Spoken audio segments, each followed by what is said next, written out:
Alright guys, so in this video we're going to go over removing the EGR cooler, installing block off plates, and then also replacing the factory SCR off the back of the turbo with an aftermarket straight through downpipe.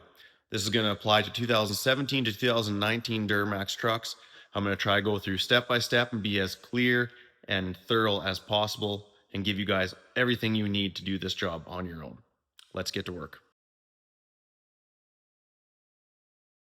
Go right ahead and get both negative battery cables removed. You're going to need a 10mm socket for that.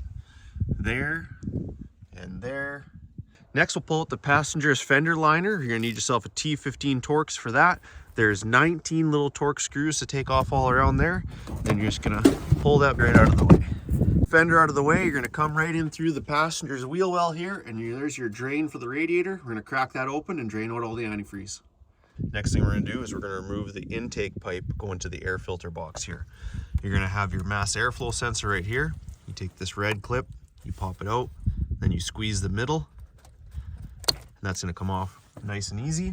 You're going to need an 8mm socket to do the hose clamp here and the hose clamp here, and then you're going to need a 13mm socket to take the nut off that stud right there, and the whole thing is going to come right off. For the rest of the airbox, it's got two little studs that point down, and they go into little rubber grommets. You have to give it a good jolt. I went underneath here with the screwdriver and I gave them a little pry there and a little pry on that one. It popped it up pretty easy. And the whole thing is just going to roll out like this. Next, we're going to remove this EGR pipe. We're going to start by removing the heat shield, which you'll need a 10mm socket to take these bolts off of the heat shield right here. And then we're going to use a 13mm socket to take the bolts holding the pipe on at each end. For the back of that EGR pipe, the top one I broke loose with a wrench. And the bottom one here, I'm going with a long extension and a swivel. I'm able to reach it pretty good from down here on the wheel well. So with all 6 bolts out, just gonna have this one wire connector here. Again, push the tab back, then push it down, then push this nasty pipe out here. I removed the support for the airbox silencer. That was a 13mm socket for 2 nuts here and here. For that turbo horn bolt that's in the inside there, you can reach it with a 1/4 inch and a swivel, but it's pretty tough, and I'm not sure how you'd be able to get it back in very easily, so I'm opting to slide the AC compressor over a little. So I got the belt loosened off here. These are 15mm sockets. Loosened all 3 of them off, and then the last one I'm gonna have to do with a wrench. GM decided to hate mechanics and put the AC line right over top of that one. Why would they do that?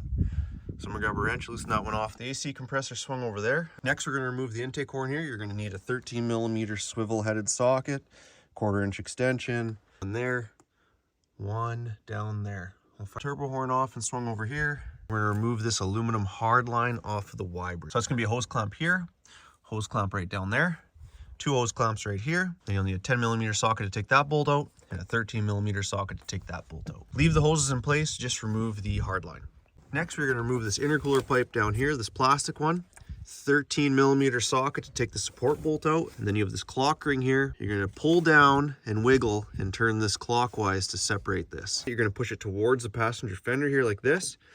Put pressure on this screwdriver. It's going to twist that ring and you're going to wiggle it, and it's going to come right down and pop right off. Once we get that done, we're going to get all these wires disconnected from the top of the Y bridge and prep to take that whole Y bridge assembly off. All right, with that harness all popped out, make sure you take your time to pull all the Christmas trees out. Don't forget this little guy down here. Pop him out before you take the bolts out. Then we're gonna move down to these. You're gonna need a 10mm socket. There's 4 on each side of the Y bridge. We're gonna pop all those out and pull this whole Y bridge right off. Pulling that Y bridge off, probably the best thing you can use is a 1/4 inch long extension with the 1/4 inch 10mm swivel socket. There we go. At this time, before we go any further, I'm gonna get some paper towel, some rags, some plastic. I'm going to fill in both of the intake ports and then also the one going to the intercooler. Make sure you don't drop any bolts in there.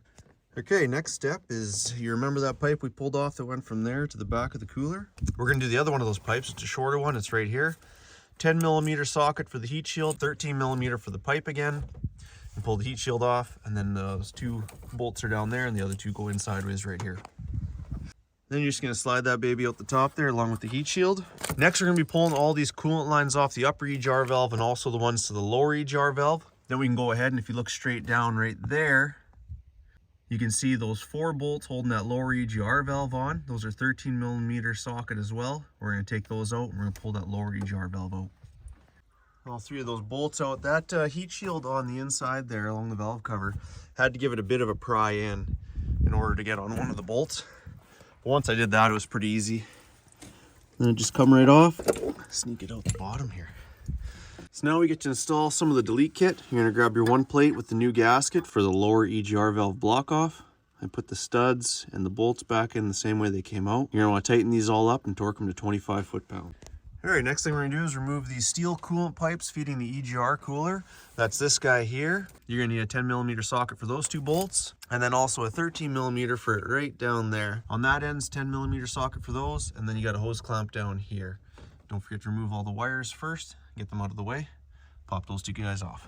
Where that pipe came out just under the alternator right there, you're gonna grab your billet plug from your kit, put the O-ring on it, a little bit of grease on this O-ring, and then we're gonna install that back in there with the bolt that came out. With that installed, it's gonna look just like that. Next, we are going to remove the EGR cooler. First, we're gonna get these coolant lines off. We'll disconnect this here coolant line. Then you're gonna grab a 13mm socket and all the ones that go down the side there on each side of the cooler. We're gonna pop all those out. Then the whole cooler assembly is just gonna come right out of there. Okay, with 1, 2, 3, 4, 5 bolts holding that guy down. I just used a medium extension with a swivel and a 13mm socket. I don't think I'm gonna be able to do this with one hand, but once you got those guys out there, the whole thing just kind of lifts right out. And there it is, a bunch of unnecessary stuff. Next up, we've got another coolant hard line to remove, and that's this guy right here. First, you're gonna take that. There's also on the bottom a small line that goes to your DEF injector. And there's a couple spots where there's plastic holding on some of the wire harness to pop that out. Next, I'm gonna grab this hose out of the kit. That barb is gonna go down in the hose we just removed. And this quick coupler is gonna go in that one that we removed just a little bit ago. So it'll look like that when you're done. You'll slide that spring clamp back up, and then up on the top, it'll just snap right into that coolant line right there. And when you're done, you can see that's just this short hose right here. It'll look something like that. That plug is in there, spring clamp is on there. And then you're just gonna take this guy, tie it up however you see fit so that it's nice and out of the way. Now we finally get into some fun stuff, and that's removing the turbo.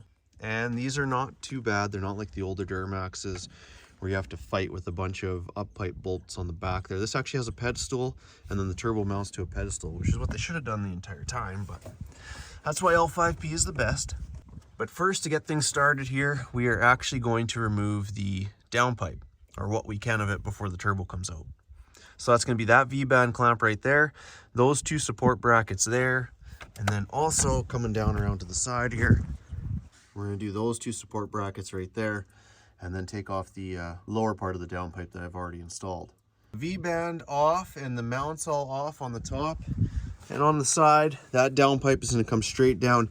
It's going to require, as it comes down, a bit of a counterclockwise rotation. After I got about halfway, it kind of jammed itself. I took a fairly long pry bar, put the pry bar on the forward side of the downpipe and against the transmission bell housing, and I gave it a pry like that, which pushed the back that way, and then it fell down and became loose. We're going to start by taking off this cold side piping, 11mm socket on that T-bolt clamp. Then we're going to do the line down here, which is going to be a 10mm socket. There's 2 bolts there. Be careful that gasket is non-reusable and GM does not sell it separately. Then we're going to use a 10mm socket and pull the heat shielding off of the back of the SCR there. That's all those bolts there and those bolts there. All right, so next we're going to get that oil feed line off right there. And the coolant line off down there. Both are 10mm socket. I'm just using the impact with a medium length extension. And those come off pretty easy. Next thing we're gonna do is use the same socket and extension to take off the oil drain, which is down there. Make sure this temp sensor is unplugged. Should have been unplugged already. Got your intercooler piping off. To pull that V-band clamp off the SCR, I just used a 3/8 ratchet with the 7/16 socket. And then I took my hammer. Once it was loose, gave it a few good bumps on the side, and it broke loose and fell right off the back there. You can see it's separated. All right, so I grabbed a 1/2-inch bar there, cracked all 4 of them loose. They came off pretty easy. Just gonna zip them all over the now.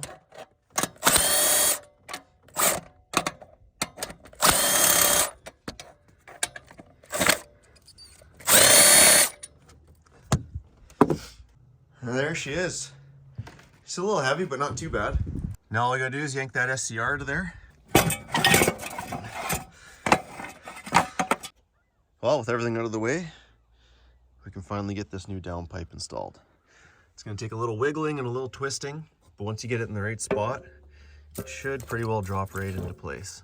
We're going to come down here and reinstall that support bracket. We're going to put the 2 studs through these holes and then put the 2 bolts back in the side of the block. Clean off that turbo pedestal, and then we can go ahead and install the new gasket that came in the kit. Then make sure you got your V-band clamp off that SCR where it connected to the turbo, and slide it over the downpipe there so you don't forget it later. All right, that thing's pretty heavy, and as you're lining it up in there, you're gonna have to try to get that pipe shoved into the back. So it's a little bit of a messing around. Once you get it, it kind of all falls into place. The turbo will sit on those 2 dowels. You don't want it 100% tight right now. It's gonna interfere with tightening that support bracket down at the bottom. But before we do that, we're gonna get those 4 turbo pedestal mount bolts in and tighten them up to 43 foot-pounds. Then we'll go ahead and get the drain pipe, the coolant lines, and the oil feed line all bolted back on the turbo, and all of those are going to get torqued to 89 inch-pounds. When doing the 2 coolant lines on this side, you're going to use the new gaskets that came in your EGR fix kit. The top one here I did not remove, but I will remove it now, and actually we're going to flip it 180 degrees so that it points down and set it up, just to make a cleaner routing when we're all done. With those 2 guys installed and torqued up, you can see that one flipped over. Then we're going to take the rubber plug that comes in your kit, and we're going to slide it onto that line right there and reinstall it with the factory spring clamp. Then we'll do the crankcase vent line, which goes just on the back side of the turbo here, and we'll reuse the original gasket on that one and torque those to 89 inch-pounds as well. All right, with all the lines installed on the turbo, we're going to move back to getting the downpipe finished up. Take that V-band, snug it up nice and tight, but not too much, so that you can still move the downpipe, like pivot it on the flange. Then we're going to go down here and we're going to want to tighten up this 2 bolts going in the side of the block for the support brace. But at the same time, we need to make sure the support brace is nice and flat on the downpipe. That's why you still got to have that movement there. So you can see mine is nice and tight against it there and flush. I'm going to use a pair of vice grips to keep it that way.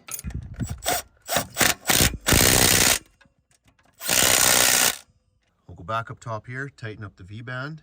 Then the only thing that'll be left is just to reconnect that header pipe. And that'll be it for the downpipe and exhaust. Next, we're going to get this heater core line removed off from the firewall there.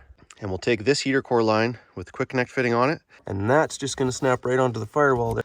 Well, normally you would just stick this on there, but I did, and then the whole end just came right out like that. So I guess I got a faulty one.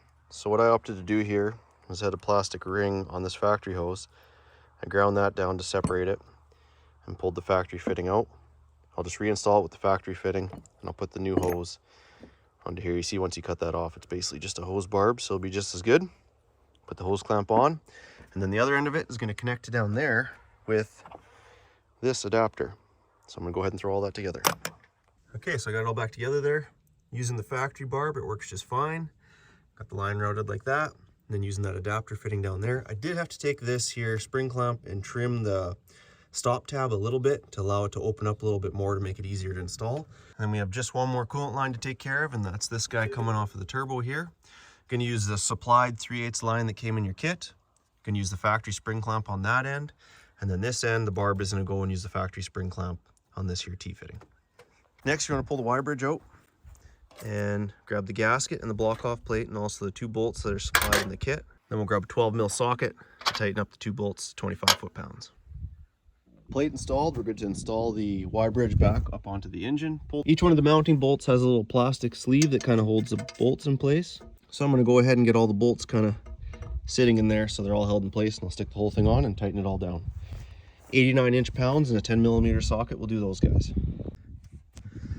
All right, before you tighten anything down, just go over all your wiring, make sure everything's routed correctly, and make sure you don't have any wires down here pinched. Remember, your wiring harness comes around the side here, over top, and then just along the front and down and out there. All right, with everything torqued up, then you're going to slide your intercooler pipe back on and give it a bit of a turn there to lock into place. And then put your support bolt back in, don't forget that. And we'll tighten it up. Put your turbo inlet back on. That's a 13mm socket as well. Snug it up, then you're going to torque it to 20 foot-pounds. Next, we'll grab our AC compressor, get it back up and over, tighten it down, and reinstall the serpentine belt.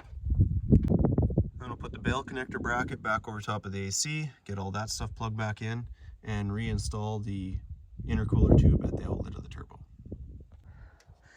Can go ahead and get the air box back installed. Once you get it lined up there, give it a good shove down, it'll pop into place. Then you got your 2 wires. Then you got your mass airflow. Reconnect it. And then we're gonna go ahead and install the intake tube.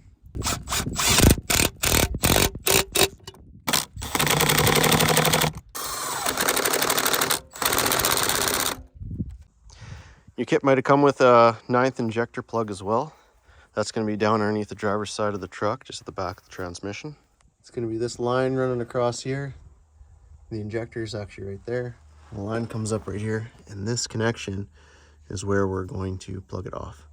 So you're going to squeeze in on the blue part there, and then pull it straight off, and then just put the plug in. Then you can go ahead and remove this line, the injector. So with it installed, it's going to look like that. You can just take a zip tie, tie it up out of the way there, nicely against one of the other lines. Now we're pretty well at the point where we can start putting some antifreeze back in. Keep in mind, the cap for the coolant is reverse thread. Okay, with everything all tied up, zip tied up, antifreeze topped up, ready to hook up those negative battery cables. Okay, ready for first fire up here. The hood is open, so it's not going to fire up with the remote start. All right, first start, fully straight pipe finally.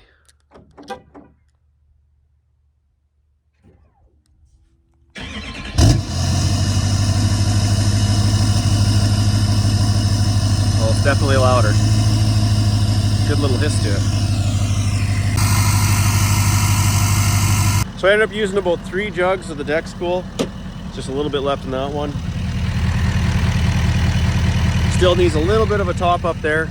I ran it through about 3 full heat cycles, and every time it ran through a heat cycle, it purged a bunch of air out. I'm gonna shut this one off and let it cool down, top it up one more time, and that pretty much takes care of everything.